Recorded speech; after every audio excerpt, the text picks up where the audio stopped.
بعد ما نجحت سماعة ون بلس بودز برو، شركة ون بلس حبت تعلي الأداء أكتر ونزلت الإصدار التاني، وهي الون بلس بودز 2 برو، ونزلتها بإمكانيات أعلى كمان من السماعة القديمة. بصراحة إمكانياتها حلوة جدا. ونبتدي بأول حاجة بالألوان. فالون بلس العادية كانت بتنزل بأبيض وأسود، ولكن البودز 2 برو حبوا يزودوا لون كمان، فنزلوا أبيض وأسود وأخضر، ونزلوهم بصراحة بأسامي غريبة شوية. عندك اللون الأخضر اسمه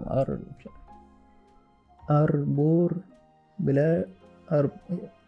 أربور جرين، واللون الأسود اسمه إبسيدين بلاك، والأبيض اسمه ميستري وايت.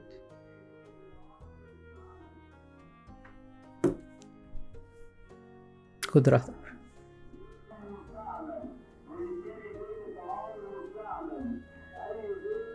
هو زيت صح وصل كام عندكم؟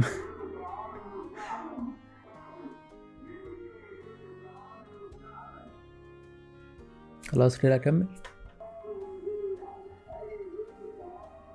بالنسبة للعزل فهو في القديمة كان جميل، هو كان بيجي ب40 ديسيبل، ولكن الجديدة حب يعلم من أدائه أكتر وأكتر، فخلهولك 48 ديسيبل. يعني حرفيا مش هتسمع حاجة خالص، انت ممكن تلبسها وتنام عادي لو انت مثلا في طيار أو كده، أو لو انت مثلا برا في كافيه أو شغال برا أو كده. فما تقلقش في موضوع السيارات أو موضوع الدوشة أو الحاجة اللي حواليك، لا مش هتسمعها خالص. شغل الأكتيف نويز كانسليشن وعيش في الشغل بتاعك. غير كده القديمة كانت بتيجي بمعدل تأخير 94 ملي سكند، يعني حاجة بسيطة جدا مش ملحوظة في الألعاب. لو انت بتلعب ألعاب حركة بابجي مثلا، ألعاب حرب، حاجات خفيفة جدا. ولكن الجديدة بقى حب يعلي أكتر وأكتر من الأداء عشان مبقاش فيه لحظة تأخير، فخلولك 54 ملي سكند، يعني تقريبا معدل النص بالظبط يعتبر. فدي حاجة جميلة أوي في الألعاب، مش هتلاحظ أي تقطيع ولا أي تأخير في الصوت وأنت بتلعب خالص، كأنك لابس سماعة بسلك عادي جدا.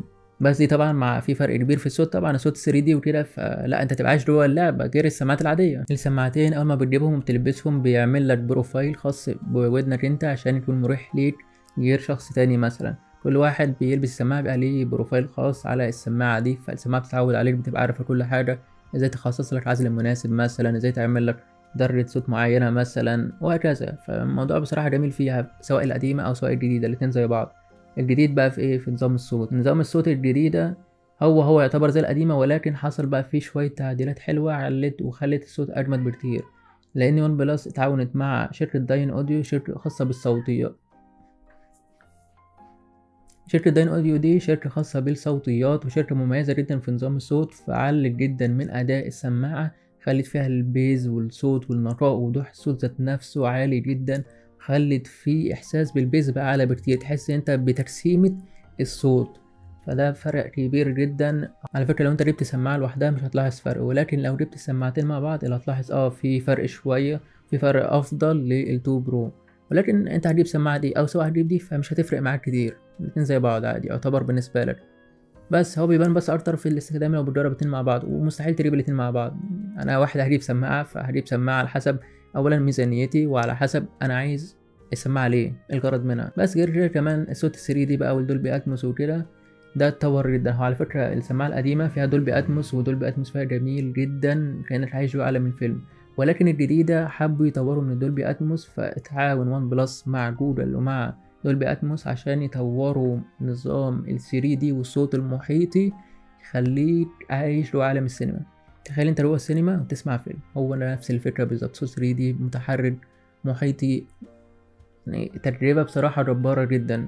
السماعة القديمة كان فيها كده، متخيل بقى السماعة الجديدة دي بقى فيها ايه أعلى من كده، لدرجة ان انت مش عايز تنزل سينما، لا انا هقعد اشوف الفيلم على الفون عندي وعلى السماعة. الموضوع بصراحة فرق شاسع جدا. وعشان تستخدم السماعة وعشان تشوف عليها تجربة أفلام كويسة أكيد هيكون معاها بطارية كويسة عشان تعيش معاك طول اليوم. فهي بتيجي بصراحة ببطارية كويسة جدا. يعني القديمة عندك بتيجي ب7 ساعات تشغيل مستمر من غير عزل، الجديدة بتيجي ب9 ساعات، زود لك ساعتين زيادة. فأعتقد مفيش فيلم هيوصل للمدة دي، أو مفيش حد هيستخدم سماعة 9 ساعات مع بعض. زائد كمان البطارية اللي هي العلبة بالسماعة ذات نفسها بتقعد 38 ساعة من غير عزل، ولكن الجديدة بتيجي ب39 ساعة، يعتبر فرق ساعة واحدة بس. أما بالنسبة لو أنت عايز تجرب السماعة مع نظام العزل بتاعها، ففي القديمة بتقعد 5 ساعات وفي الجديدة بتقعد 6 ساعات. عايز بقى تجرب السماعة مع علبة بالظبط كشحنة كاملة، بيقعد في القديمة 23 ساعة، أما في الجديدة 25 ساعة، زود لك ساعتين. فأعتقد دي حاجة كويسة جدا في نظام العزل، تقعد معاك فترة كبيرة جدا وهتكون مناسبة ليك جدا. يعني مش هتحتاج انت تقعد تشحنها كتير، هي مرة واحدة بس تشحنها وخلاص، تقعد معاك كذا يوم مش يوم واحد. زائد كمان ان هي فيها الشحن اللاسلكي، ففكرة انها تفصل منك بره، فانت تشحنها بظهر التليفون بتاعك مش هيكون عندك مشكلة، بتشحن على طول. يعني تقريبا بتاخد متوسط ساعة او ساعة وشوية بس. عامة جميلة جدا. وعلى سبيل موضوع الشحن، 10 دقايق تقريبا بتقعد معاك استخدام 10 ساعات. موضوع جميل جدا. يعني ما اعتقدش ان في سماعة نزلت بالسرعة الشحن دي، شحن فائق السرعة حرفيا، فجميلة قوي. ده طبعا هي بتيجي معيار مقاومة رذاذ وعرق، مش مية، رذاذ وعرق بس، IPX55، وبتيجي العلبة بالIPX4. ده رذاذ وعرق، يعني مش ان انت ترميها في المية وتتوقع انها تشتغل، لا هي مش ساحر، لا هي هتبوظ منك عادي. لكن لو انت مثلا بتعرق كتير، بتروح الجيم، تتمرن، تمشي في الشارع، بتجري، كل ده عادي معاك، مش هتفرق ولا يحصل له اي حاجه. لكن لو فكرت مثلا ان انت توقعها في ميه لا قدر الله من غير قصد او كده، لا دي ممكن يحصل لها مشكله فعلا. والعلبه كمان كويسه جدا، ان هي يجي مثلا عليها رذاذ او كده، لو انت مثلا بتتمرن نقطه ميه وقعت عليها، شويه ميه وقعوا عليها. لكن ان انت تدلق عليها ميه وتتوقع انها تشتغل، لا هتزعل وهتزعلك. لو فكرت تستخدم السماعه لفتره طويله، فهتلاقيها مريحة جدا معاك، مش هتحس ان هي مثلا ضغط على ودنك، او اصل وزنها تقيل فمضايقاك، او عاملة التهابات مثلا في ودنك او كده، لا مش هتعمل لك حاجة، هي مريحة جدا. ولكن في بعض العيوب اللي ممكن تلاحظها فيها على الاستخدام الطويل. لو انت مثلا ودنك بتعرق مع الحر والصيف والجو اللي احنا فيه ده، واحنا مش طايقين نفسنا، فممكن بس لو ما خدتش بالك ممكن تتزحلق، مش تتزحلق انها تقع من ودنك، لا تتزحلق تكون مثلا على الحرف كده، فتلحق نفسك بس. فهو ده ممكن يكون عيب خفيف فيها، بس هي اعتقد مقارنة بالامكانيات التانية فهي جميلة. لو انت مش من الناس اللي بتعرق عرق شديد وعرق كثيف في الحر، فمش هيحصل لها حاجة، ما تقلقش مش هتقع منك. زي كمان هي بتيجي ببلوتوث 5.2 القديمة، الجديدة بلوتوث 5.3.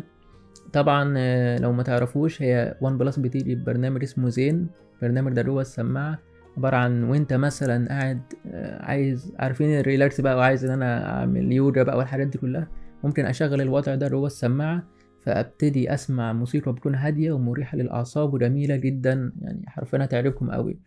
في تقريبا 4 ل5 اغاني تقدر تختار ما بينهم الموسيقى اللي تعجبك، مريحة جدا حرفيا للأعصاب. لو أنت عايز بس يعني أنت اشتغلت وكده وتعبت، لا خد ريح شوية، هتكون حلوة جدا ليك. وطبعا بلوتوث 5.2 و5.3 ده يخلي الاتصال طلقة صاروخ، فمجرد بس ما تفتح العلبة الغطا بتاعها تتوصل على طول بكل سهولة، ده سواء في القديمة أو في الجديدة. بس الجديدة علوا الأداء مرتين 3 4، عملك زي يعتبر بتاعت الأبل بالظبط، إن أنت مجرد ما تفتح كده تتوصل على طول.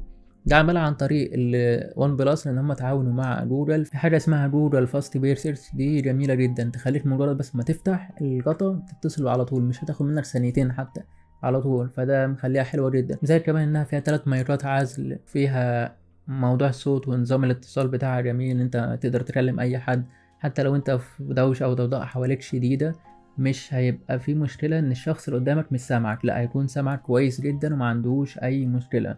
وده حلو جدا مع المايك بتاع العزل بتاعها، بصراحة مخليها كده تحفة فنية ومتكاملة كل ما فيها. بس يا سيدي، وده كانت نهاية الفيديو معانا عن السماعتين الجامدين جدا من وان بلس. وانا بصراحة من محبين الوان بلس، يعني انا بستخدم حاجاتهم وبحبهم جدا، فاتمنى اشوف تطوير اكتر واكتر في التليفونات او في السماعات، واتمنى اشوف منتجات جديدة منهم الفترة الجاية.